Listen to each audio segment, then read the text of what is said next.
That and the mass shootings in Texas and across the country can have an impact on mental health. Experts with an advocacy group spoke to 10 Tampa Bay's Chumba about how individuals and families can deal with feeling overwhelmed by the recurring mass violence.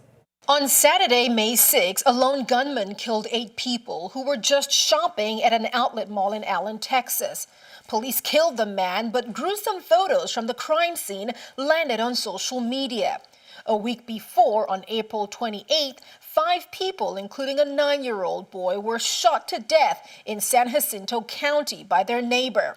And police have charged the man in Brownsville, Texas, with 8 counts of manslaughter after they say he was intoxicated when he killed 8 people and injured nearly a dozen near a migrant shelter. The weapon, a car. Well, the repetition is almost shocking that it seems to be happening almost daily. I just think we have a real mental health crisis in this country, and it seems like a lot of even younger kids are having all these mental health issues. Experts with the National Alliance on Mental Illness say that's a subject that needs more awareness, one which families should not ignore. When you hear about this stuff over and over again, you're scared.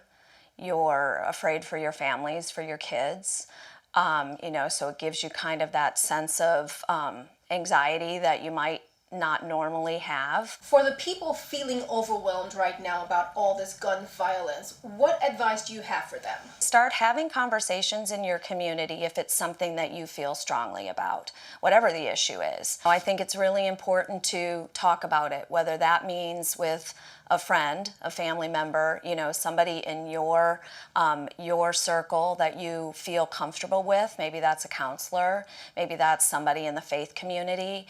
In Sarasota, Chumba, 10 Tampa Bay. And those leaders say if you are facing challenges, having difficult conversations with loved ones, they have good support resources for everyone. You can also dial 988 for help.